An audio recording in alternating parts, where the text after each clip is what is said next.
이지영님 말씀처럼 이제 우리나라를 중국이나 미국이 홀대하지 못합니다. 그만큼 국력이 성장했잖아요, 지금. 미국은 장기적으로는 G7을 D10, 데모크라시 10으로 바꿔서 자유민주주의 진영의 글로벌 서플라이 체인을 완성해서 5G에서 6G로 넘어가는 그림, 반도체 이런 것들을 중국을 제외한 경제 공동체를 만들어 보려는 전략이 있습니다.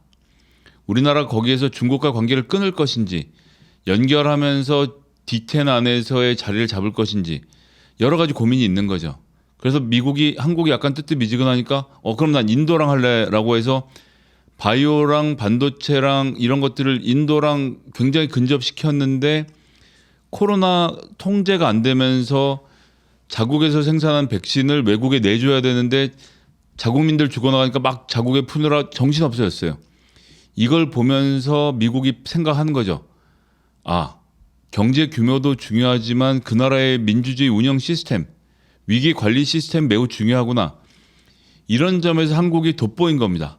그래서 바이오 시장, 그러니까 지금 우리나라가 모더나든 화이자든 대양 제약회사들하고 계약이 손쉽게 이루어지고 한국에 공장이 자꾸 생기고 한국이 외국에다가 배터리, 바이오 이런 것들 만들고 반도체 생산을 하고 있는 겁니다. 글로벌 서플라이 체인에서 인도를 시켜왔는데 인도는 여전히 불안하다. 이런 생각 속에서 아시아 태평양의 구심점이 한국으로 오고 있는 것이거든요. 여기에서의 중국과의 적절한 관계, 이걸 잘 유지하면서 여기도 팔아먹고 저기도 팔아먹고 여기 눈치 보고 저기 눈치 보면서 살아남는 게 우리 역할이지 내 자존심 다 세우고 다 같이 죽자고 할 수가 없다고요. 일본하고도 마찬가지입니다. 일본은 물론 우리나라를 침공했던 나라이기 때문에 민족적 자존심이 우선되는 것이 현실이긴 합니다. 하지만 언제까지 전쟁 상태로 그냥 갈 것입니까? 교류해야죠. 경제 교류를 막을 수도 없고요. 일본의 소부장 국산화 성공했다고 하지만 여전히 많은 것들 일본에서 수입해 와야 해요. 우리가 일본에 수출하는 것도 많고 이런 관계를 민간에서 잘 적절하게 유지해야 됩니다. 일본 문화개방 박정희가 했습니까? 전두환이 했습니까? 노태우가 했습니까? 김대중 대통령이 하셨죠. 그리고 우리가 인정합시다. 그 당시에 일본 노래 듣고 일본 애니메이션 보고 일본 소설책 보고 일본 영화책 읽으면서 꿈을 키웠던 키즈들이 자라나서 K-팝, K-무비 만들어서 전 세계에 팔아먹고 있는 지금 이 상황, 이 뿌리에 여러 가지 자극을 준 것 중에 일본의 역할을 무시할 수 없어요. 대중문화 개방이 가져온 이 폭풍 같은 변화, 97년에 대한민국 기억하실 겁니다. 영화도 개방되고 스크린 쿼터 풀리고 외화 들어오고 우리나라 영화 망할 거라고 다들 걱정하시지 않았습니까? 영화 관계자들. 결국 2020년에 어떻습니까? 일본이 넘볼 수 없는 문화적 강국이 우리나라가 됐습니다. 넷플릭스에서 전 세계 우리나라가 다 먹고 있는 거는 일본에게 배웠으니까 창피하다 이렇게 볼 문제가 아닙니다.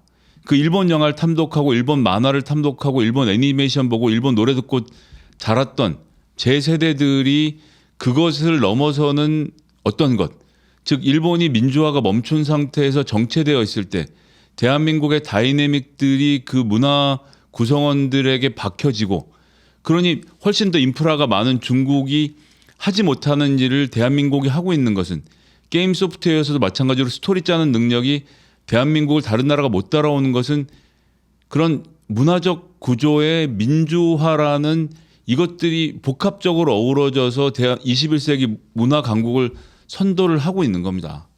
여기서의 일본의 역할, 이 무시를 못하거든요. 그렇기 때문에 우리는 교류해야 합니다. 중국과도 하고 일본과도 하고 필리핀과 하고도 하고 그래서 알셈 만들어서 이제 인도네시아 포함해서 베트남, 동남아시아로 지금 문재인 정부가 뻗어 나가려고 하는 거 아닙니까? 그렇게 해서 점점 더 동아시아에서 가장 중요한 거점국으로서 대한민국이 지금 만들어지고 있는 역사의 한복판에 우리가 서 있는 겁니다. 이런 상태인데 무슨 반공이 뭐고 반일이 뭐고 반미가 뭐고 반중이 뭡니까? 민족으로서의 자존심, 대한민국 국민으로서의 자존심은 세워야 하지만 우리나라 같이 작은 나라는 다양한 나라들과 교류를 통해서 물건을 팔고 사는 관계 속에서 살아남을 수밖에 없는 현실이 있는 거예요. 자기의 심지가 고든 사람들은 자기의 심지가 고든 목사는 스님을 만나서 함께 차를 마십니다. 스님도 마찬가지고요. 자기의 뿌리가 불안한 사람이 다른 사람들과 교류를 두려워하는 법이죠. 그렇기 때문에 우리나라 이 튼튼한 민주주의, 자유민주주의에 대한 온 국민의 어떤 이런 그 자신감 이런 걸 바탕으로 공산국가도 경제적으로 전 교류 활발하게 해서 그들을 가르치고 그들에게 물건을 팔고 이러는 단계를 거쳐 가야 한다고 생각하는 겁니다. 그러니까 외국과 척져서 우리가 풀려나갈 수 있을 만큼 단일한 경제 규모가 아니에요. 그러한 단일한 경제 규모로 서서히 망해가고 있는 일본의 예를 보면 우리가 어떤 길로 가야 할지는 저는 명확하다고 생각합니다.